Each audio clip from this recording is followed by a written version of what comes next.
welcome to the macabre edition of the Comic, Sci-Fi, and Fantasy Fans Fantastic Forum.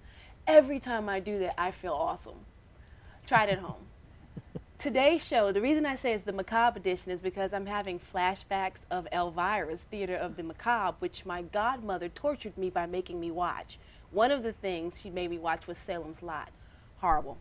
Which ties into today's show, which is about the obsession with vampires and zombies. So segment 1, we'll take a look at the vampires. Segment 2, we'll take a look at zombies and see why it is that we love them so much. So I'm going to swing over to my cast today and welcome them. To my far right is Abby Pritchard. Hi, Abby. Hi.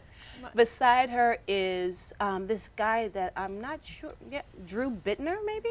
Yeah. Yeah, nice to see you again, I've used that dude. name before. Yeah, well, Yeah. one of your aliases, yeah. Yeah. Nice to meet you. And also we have, and Abby's a first-time visitor, or new family member, I'll say. Something to that effect. Yes, and then we also have Marc Villa. Did I say that right? You did say it right, Yay. Sherin. Good to be here. I'm having a good day with saying stuff right. So, thank you. It's a good omen. So let's get into it. Vampires. Why the obsession right now? I mean, we all know, we've talked about it. They're cyclical. They keep coming back. But what is this huge boom right now with the vampires? I think it's very rooted in young adult fiction right now. That's certainly where it's concentrated. The most highly publicized, I think, was Twilight. And the reason that sort of exploded was it became really popular in a more mainstream audience. People who hadn't really been interested in science fiction or fantasy in the past sort of gobbled those books up, for better or worse. And because of its success, they started sort of pulling out a whole bunch of similar things, and it got people who hadn't previously been interested in genre stuff into that. It's interesting that you start there because you have a show like The Vampire Diaries on the CW, which started with L.J. Smith's series, The Vampire Diaries, which predates Twilight. And then you have this wide and varied range of vampire romance in young adult fiction, YA, as you were saying, which leads up to Twilight and then goes insane after Twilight, which is interesting, which also, funnily enough, piggybacks on Paranormal Romance, which is the adult version of it where the vampires are being romanticized. And I think it's the romanticism that has somehow fueled the boost. But I'm not sure. Drew, what are your thoughts? Well, I mean, how far back do you want to go? Buffy the Vampire Slayer popularized vampires in the 90s. Anne Rice was successful popularizing them in the 80s. Stephen King in the 70s. So, Right. I mean, like you say, they keep coming back around in cycles. There's literary vampires and so on. But what I think we're seeing right now is that the vampires that are very popular now don't really act like vampires. They're not they don't monsters. act like. They're not really monsters. No, they're misunderstood, tragic characters. Angst-ridden. Yeah, exactly. They suffer from all these, issues. What you're talking about started with Angel in the Buffy series, that angst-ridden, sympathetic. The vampire with a soul. Yeah, this huge level of pathos for this character. And I think that everything that we've gotten after from Edward, what's Edward's last name? Cullen. Ugh. Well, everything that we've gotten afterward is, to some extent, different versions of the angel trope. I was just thinking, how Drew was mentioning that the modern day, the real recent vampire stories, you always have this, there's this angst and this sense that the vampire is not like other vampires, and I'm different. Yes, I love you. I stand out. I love you. And then we talk about the interest in vampire young adult fiction, which is I guarantee that's one of the biggest segments of the youth, children's, whatever you want to call it, book market nowadays. Huge. It all kind of makes sense because you have these preteens or teens that are at that point in their life where the hormones are raging and they don't know what the heck is going on and they feel outcast and different, and I guess there's just something about that sort of literature that really appeals to them. But what is it for the women that drives this? We understand the teenage girls. What about the women? Well, I mean, the vampire's sort of that guy that exists outside of society. He doesn't have to worry about mortgage payments. He doesn't have to worry about raising a kid or driving the car to carpool or things like that. The vampire doesn't exist within those constraints. Right. He doesn't have a day job. Right. obviously. You know, He's mysterious. He's mysterious. He's got, like you say, possibly hundreds of years of experience. He's been places. He's done things. He's sort of the bad boy for grown-ups Yes, too. and when he says he'll love you forever, that Yeah. that He takes really on a means it. whole new meaning. Yeah. Abby, you have thoughts. I can see that. I have thoughts. Well, I think what was brought up interestingly was the idea that vampires were less sort of monstrous lately. And I mean, there's certainly some elements that belie that. The recent Fright Night, for example, one of the characters said, you know, this isn't Edward Cullen, this is Jaws. But I think what's also changed is the way, not so much that the vampires have stopped being sinister in certain ways, but the audience has changed how they see certain sinister elements. I mean, there are so many things wrong with Edward Cullen, but he's treated as a romantic hero. Yes. It's a bit like looking at something like Romeo and Juliet as this ultimate romance when it's really about a 12-year-old and a 14-year-old who meet each other, know each other for 4 days, and then commit suicide together. Yes. And It's like Every Breath You Take being played at a wedding. yeah, it's this Yeah. blown up idea of romance when really what it is sort of the rush of infatuation, Yeah. which is, you know, often the vampire's bite is equated even more heavily than the vampire himself with sexuality. In Anne Rice especially, Usually. it's their only basically means their of sex. sexuality. Yes, Yeah. completely, because their sexual organs do not work. Yeah. It is all about the bite. And And the it's- infatuation is usually the most exciting part in a lot of ways of Yeah. Exactly. So romantic That relationships. immediate rush Yeah. of that first It's encounter. exciting. it's the heady element of, you know, romance, but it's also the part that makes you stupid, which means Yeah, but it that- perfectly plays to young adult sensibilities. exactly. I It's think so. very dramatic, very intense, very unhealthy. And it plays My into life's exciting. You've never romanticism. felt this. You never felt what I'm feeling. Exactly. You know, no one has ever been as much in love as I am right Yeah, now. and it's that alpha male ideal. This man that can fly. He'll be there. He's got supernatural powers. When he loves you, When the it's sun goes down, forever. he's Superman. Yeah, exactly. There's something in there for the romantic mind that really works. But what's interesting is that with this kind of resurgence, you also are getting the darker vampires again. What is it? Guillermo del Toro has the series, Del The Toro's Strain. The Strain in the Fall. Yeah. And then there's the book, I think there's another book that was really popular that I can't think of, that is, again, the monster of the vampire. So it's weird that it's starting to feed itself where the monsters are coming back, but they're being primarily written for the man, for the male perspective. Well, I think what tends to work best with vampires is when they just simply accentuate elements of humanity. You know, you get a really good vampire's character, and they're essentially going to be who they were, but everything is intensified. I haven't read the Vampire Diaries books, but the show is a good example of this because they treat every vampire as a character, and if you see them as a human and as a vampire, they're basically the same person, but everything Overblown. is overblown, and it Yes. works really well. It does. Whereas, They're like Greek gods. They're very Exactly. capricious, and there's something kind of attractive about that. well, they can do totally appalling things. You know, Damon essentially rapes this girl because he takes away her ability to consent. Yes. And he's, by a lot of the fandom, he's considered the romantic and then you have Yes. someone like Stefan who does torture himself, but, Yeah. you know, doesn't generally go to that kind of and then you have True element. Blood too. And then you have True Yeah. Blood, which is just insanity on a stick. Like Yeah. it's, but the books, the Sookie Stackhouse books, the Southern Vampire Mysteries, led into True Blood, and then Alan Ball just kind of exploded it into this complete lack. It's like hedonism. It's pure hedonism, and maybe that again is what appeals because you're letting kind of go of the mores and the constraints of society with the vampire. And we've talked ourselves right through this segment. Actually, there's a very cool segment coming up with Charlie Adlard, who is the illustrator for the Walking Dead comic book. And so that's great because when we come back, we'll be talking zombies.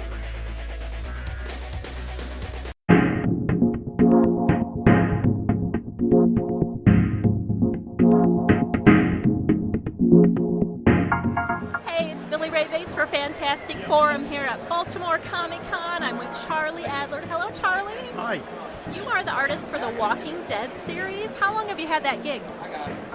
It'll be 8 years coming up February, March next year. So, yes, a long time. Well, I knew Robert beforehand. As I'm sure everyone knows, the industry is not that big, the comics industry. So, pretty much if you don't know people personally, you tend to know of them. And we had a mutual friend in Joe Casey, the comic writer. And to cut a long story short, he introduced me to Robert. And obviously Robert kept me in his mind when he was doing The Walking Dead. This is obviously when I met Robert. It was a couple of years before The Walking Dead. And he just emailed me, prophetically actually saying, I remember the email was titled, "Do you want to make money?" That's enticing. Little did we know. Wow. Well, 8 years is a long time to get invested in the characters. Who's your favorite character? It's a toss-up between Michonne and Andrea. Ah, okay. And you also watch the TV show, right? Yes, of course, yes. So what would you say to somebody who's a big fan of the TV show and they're picking up the comic book for the first time? Well, I'd be tempted to say it's a lot better. No, seriously, the TV show's great, but obviously the comic's a different beast. And also, you pick up the comic, you've got 80 issues worth of story, and obviously you can see where the TV show is going to go. And it's just a different experience. That's why people will pick to go and see a movie of a novel and go and read the novel, or vice versa. It's a different medium, it's a different experience. So, but I could guarantee that, if you like the TV show, you're going to love the comic. Can you explain some of those differences? I think the main difference is with the comic you have an audience arguably of, say, with The Walking Dead, probably between 40 and 50,000 people in the States. Worldwide I have no idea what the audience is, but within the States, something like that. TV show, you've got an audience of more like 5 million. So you've got to, shall we say, make something for a broader audience. So there are probably elements of the comic that are a bit more harder edge, a bit more hard-hitting than understandably you can't make for a TV show audience. What do you think is the biggest challenge to drawing the comic? I've always said the comic isn't about zombies primarily. The comic is a character book. So, It's about human beings. Yes, exactly. How they survive in the environment and what it is to be human. So, actually, the challenges for me as the artist is drawing the emotion of the book, which is the core and which is what is important to my mind. Is the essence of The Walking Dead, and it's capturing trying to capture more so the subtleties of the emotion, because it's not a book about grand gestures, it's a book about being human, and because it's a book about being human, it's a book about the subtleties of being human. So it's I've spent 8 years trying to capture real sort of real subtle emotions, real sort of changes in personality, things like that. How did you first get started in comics? A long time ago. I did pretty much what most comic artists and arguably writers did, and I started way back in the early 90s. So this was before really the internet was prevalent and things like that. So I physically went to conventions with a portfolio and show my work to people. I believe still today that that's the way to do it. Even though the internet is a great help to doing things like that, I still think you can't beat the face-to-face communication with people that are going to give you work. And I did that for about 2 years until someone was foolish enough to employ me. So what else are you working on now besides The Walking Dead? Well, like I say, by the benefit of being fast, I do actually amazingly have a bit of spare time occasionally. And yes, exactly. Robert and I are actually working on another project. It was announced at San Diego this year. It's called The Passenger. Completely different. It's a one-shot European-styled graphic album, and it's actually called Album and then subtitled The Passenger because we hope to do a series of them. Album 1, Album 2, Album 3. It's going to be simultaneously published in France through Delcor, the guys that publish The Walking Dead there, because, like I say, I'm personally a big fan of the European industry, so I've been sort of persuading Robert, badging him to, can we do something in this style? And yeah, it's great to be able to do something like that. So it's going to be a large format, hardcover science fiction, so completely different to... When is it coming out? Oh, the $1 million question. When I finish drawing it, that's when it'll be coming out. We look forward to seeing it. Thank you so much for your time. My pleasure. Thanks very much.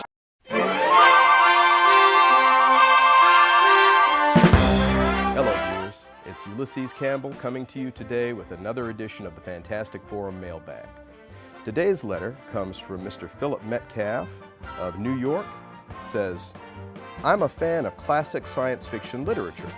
Any chance of a show on some of the great sci-fi authors like Robert Heinlein, Isaac Asimov, and Ray Bradbury? Well, Phil, there's every likelihood about that. We've got a lot of people on the show who are very interested in literature. We've got some fabulous writers. In fact, Drew Bittner and Sherin Nicole in particular are some of the most talented writers that I've had the privilege of meeting. So, but we all admire great works. We all admire some of these authors, particularly myself. I'm a big Isaac Asimov fan.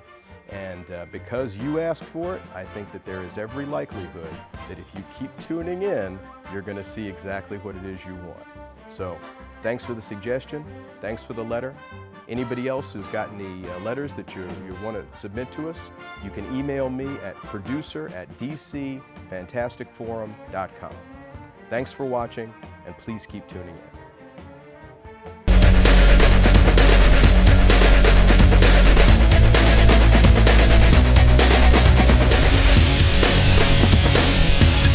Welcome back to the Day of the Dead. Yeah. So I hope you enjoyed the interview talking about The Walking Dead. And so now we can actually get into talking about the television series as well as the comic book series, because zombies are hugely popular once again. So I'm going to start with Mark this time. Tell us, thoughts on zombies and their popularity? Wow, yeah, these, as was the case for vampires, we were talking about that earlier. These things tend to be very, very cyclical. We had George Romero and The Walking Dead and those movies in the 60s and 70s. I think this current wave, I don't know what you guys think, but it seemed to me that when 28 Days Later came out, I love that movie. all of a sudden, it seemed to me that was like the genesis of this current wave of zombie fanaticism, and then everything just kind of snowballed after that. The Dawn of the Dead remake was actually before 28 Days Later, I think. Was it? Okay. That was the one in the So- mall? All right. Yeah, And that's the Romero Zack again, Snyder right? remake, and then Oh, that was Snyder. yeah. Okay. Yeah. But I mean, yeah, they're generational, and I think that Romero was the guy that kind of set the tone by creating social commentary in each of these movies. Each movie saying something different about our society, when it was made, and why it was made, and how it was made. Yeah, it's So- really about, to me, social decay. Zombies are the illustration of social decay. Well, yeah. Well, mean- societal decay is Well, what Night I of the Living Dead is a parable about race relations and racial tensions in a small group that's struggling for survival against an outside threat.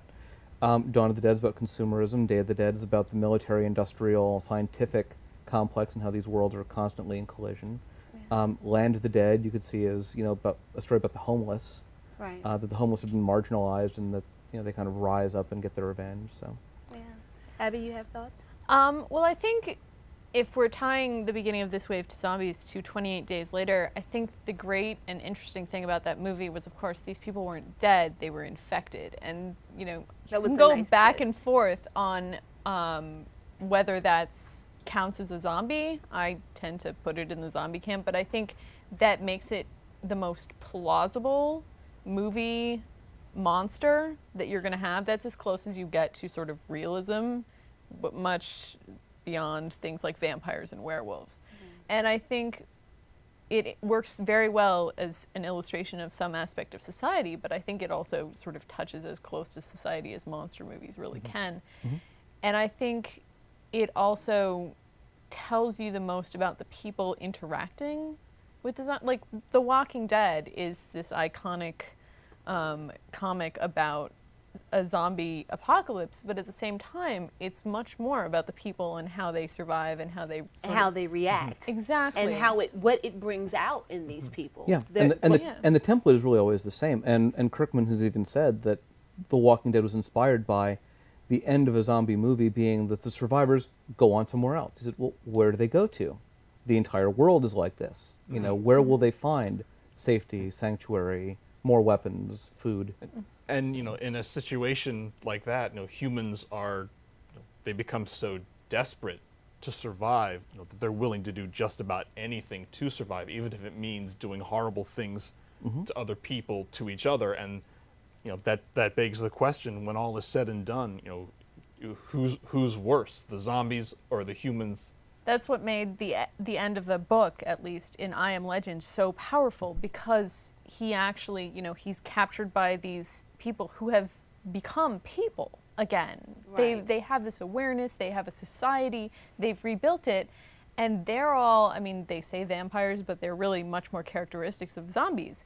And he is the demon that kills them in the night, and that's where the Yeah. title comes from. It's I a Am very Legend. great crossbreed between zombies and vampires there in I Am Legend. It flips it, and I think, you know, there's a certain balance. How much of society can you lose before, you know, everything gets turned around? Like, where is it simply the instinct for survival, and how far can you go? How much can you rebuild after Right. you've lost a certain amount? How much of society can you lose before you start to lose your humanity? Exactly. This is a case where all the external constraints in our behavior are kicked away. So the only governor we have is what's inside each one of us. Right. And each one of us has to answer, how, like you said, how far do you go? You know, where's the line at which you're no longer a human being, you're just an upright animal, you know, doing what it has to. Just trying to survive. Yeah. And So tell me, favorite zombie? favorite zombie? Yeah. I tell you, I'm really liking Walking Dead. Yeah. I'm really liking the comic book. It's just very gripping, page turner for me, and a lot of the social commentary we've been talking about really comes out in there. The TV series is fantastic too. It is. so that's I what can't watch it because it's too real. It's difficult to amazing. watch. It can be very difficult to watch, but I mean, I do, and I'm just enthralled. Yeah. It's really fantastic. Best moment of the kind of the battle between the surviving humans and the zombies for you? Like a quick snippet. What's your favorite moment? Quick snippet. Yeah.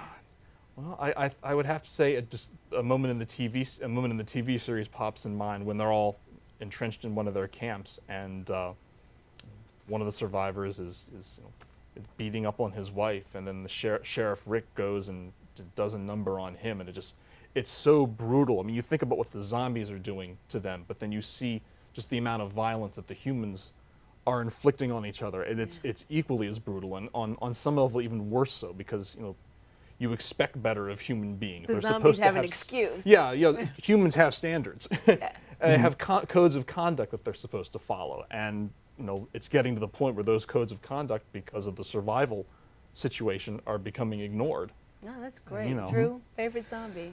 Love Walking Dead, Yeah. the book and the TV show. I really like Zombieland. I think Zombieland's a nice take on just how absurd Yeah. the zombie apocalypse might possibly be. And kind of juxtaposing that with basically a video game. Yeah. You know, like the geeks are surviving because the geeks have played enough video games that they know how to deal with the zombie apocalypse. They have Genius. rules. Yeah. They have rules. Abby, tell us about your favorite zombie. I love The Walking Dead and I love Zombieland. I think in Walking Dead, my favorite moment was when there's a pair of characters who come to the situation together. I'm trying to give this unspoilerly, and they care very much about each other, and one of them gets bitten, and there's this acknowledgement that she's dead and she's about to turn into a zombie, and the other one has to sort of kill her, but she waits until it happens, and she's just sort of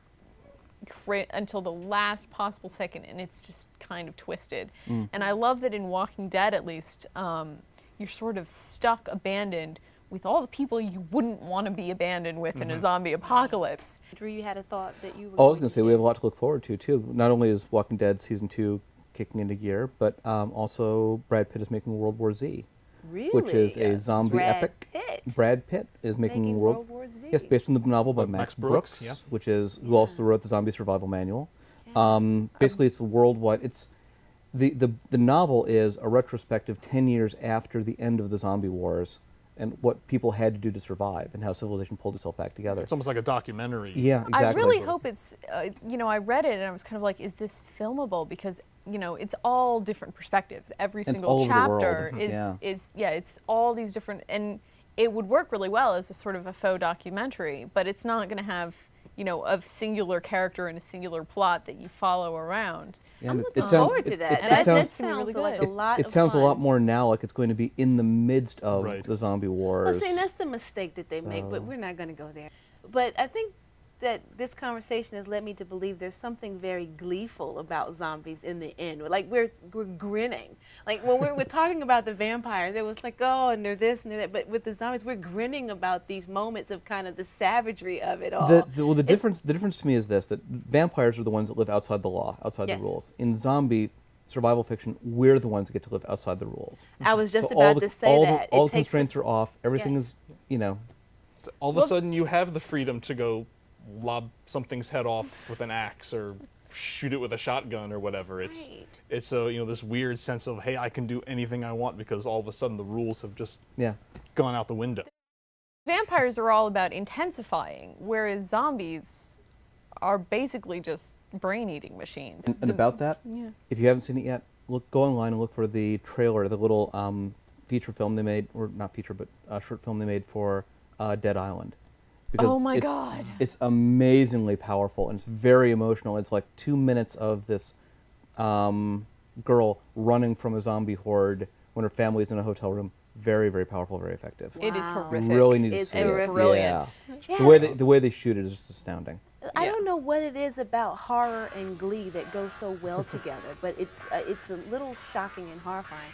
But I'll tell you what's most shocking and horrifying for me is that unless it's a George A. Romero film, I'm dying in the first 15, 20 minutes. And I'm going to also be going by ending this show. Thank you for hanging out with us. We were talking about vampires and zombies. I'd love to talk about it some more. Hopefully you'll email us because I know there is an email address right here. I just know it.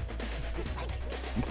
So, thanks. Say goodbye, everybody. Goodbye. Bye.